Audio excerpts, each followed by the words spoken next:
Ni kwa nini familia nyingi za sasa hivi, yani licha ya kuwa na uwezo na kila kitu, unakuta baba na mama wana miaka 50 kwenye ndoa, au wana miaka hata 25 tu 30 kwenye ndoa, lakini watoto wao wanashindwa kuwafundisha jinsi wao walivyofundishwa na wazazi wao mpaka wameweza kudumu kwenye ndoa zao kwa miaka yote hiyo. Unakuta watoto wengi wanaishia huku chini, yani hata kama ndo wameingia kwenye ndoa, anakaa kwenye ndoa mwaka mmoja na shangaa ndoa zinavunjika. Wengine wamefika tu standard ya kuwa vijana, yani vijana yani kama vijana, alafu wanaishia kuvuta bangi, kuwa walevi, mapenzi ya jinsia moja. Shida inakuwa ni nini? Okay, ambacho naweza nikasema kwa upande huo, unajua pia mwanzoni nimesema ya kwamba changamoto zinaweza kuwa pande mbili zote. Kwa hiyo mzazi anaweza kuwa na changamoto, lakini pia vijana wenyewe au sisi watoto tunaweza kuwa na changamoto. Kwa hiyo mzazi anaweza kuwa amemlea kijana kwenye mazingira mazuri na mafundisho mazuri, lakini tunapokuja sasa kwa upande mwingine, unakuta dunia sasa hivi ina utandawazi, ina mambo mengi. Kwa hiyo unakuta kijana au mtoto anajifunza kutoka mitandaoni, kutoka kwa marafiki, kutoka wapi. Kwa hiyo kule anakutana na vitu vingi. Unakuta sasa hivi kuna mambo ya ndoa za jinsia moja, kuna mambo mengi. Kwa hiyo ile haihusiani na mzazi, ni kijana mwenyewe. Amelelewa kwenye mazingira mazuri, lakini vile anavyokutana navyo kule mitandaoni, anavyokutana navyo kwa marafiki, kwa ndugu, kwenye sehemu mbalimbali, vile vinaweza pia vikasababisha kijana yule kuasilika na kweli. Shida inakuwa shida ni kijana mwenyewe au shida hata mzazi anachangia? Kwa sababu na imani kama mzazi angekuwa na mfundisha mtoto wake, hata kama mtoto angeenda barabarani akakutana na hayo ya duniani, angekumbuka pia yale ya mzazi.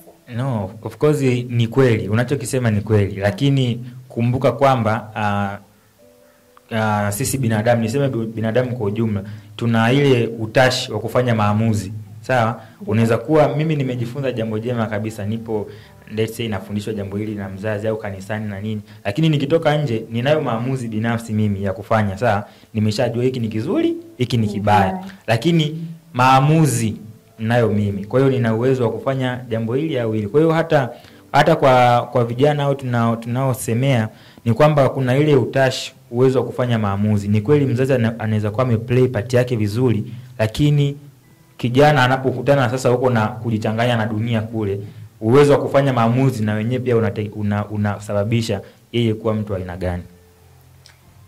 Sawa, nashukuru, lakini ukiweka vizuri zaidi, sijajua kwamba shida inakuwa ni kijana mwenyewe au shida ni mzazi, lakini niseme kitu. Ndio, karibu. Na ninafikiria kwenye shida ni nani, tusikwepe sana au tusichengeshe sana. Ni jambo ambalo halipingiki.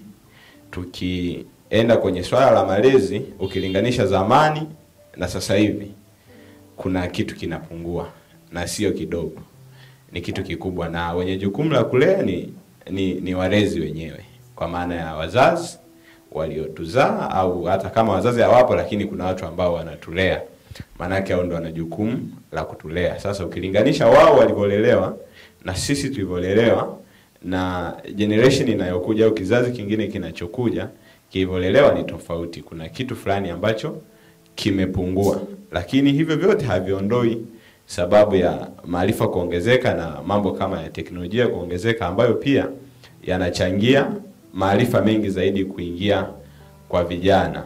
Kuna msemo mmoja maarufu ambao unajulikana duniani kote, ambao unasema kwamba mtu akikuonyesha marafiki zako 5, kwamba nionyeshe marafiki zako 5 then mimi nitakwambia wewe ni mtu wa namna gani au mtu wa aina gani.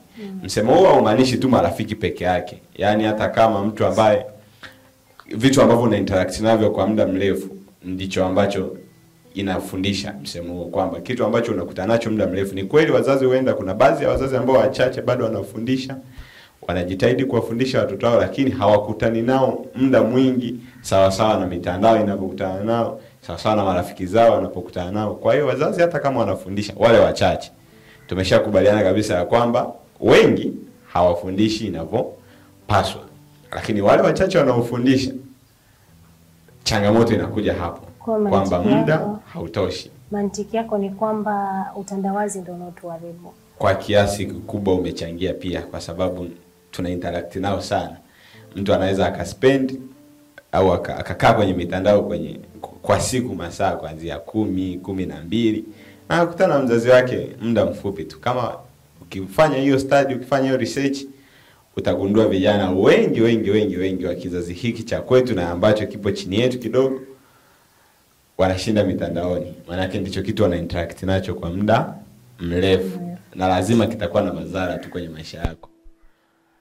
Tukitaka tuende kwenye Biblia ndicho inachokisema kwenye Warumi 10:17 ya kwamba chanzo cha imani ni kusikia, lakini imani ya Mungu sasa yenyewe ni kulisikia neno la Kristo. Lakini tukisikia mambo mengine, maana yake atatujengea imani nyingine. Kwa hiyo kama tunasikia mambo mengine huku, tunasikia kwamba inawezekana mtu ukalala ukaamka unajisikia kuwa mdada na wakati ni mwanaume.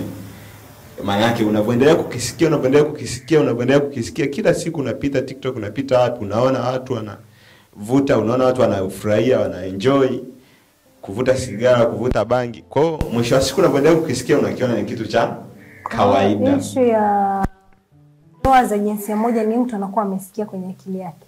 Kwanza ni kusikia, lakini pia kitu ambacho siwezi kukitoa na hatupaswi kukitoa ni influence ya shetani. Naam, tutarudi shikilia hapo kwenye influence ya shetani. Na watazamaji wetu, kipindi bado ni moto. Mada iliyopo mezani ni mahusiano kati ya mzazi na mtoto, mtoto na mzazi.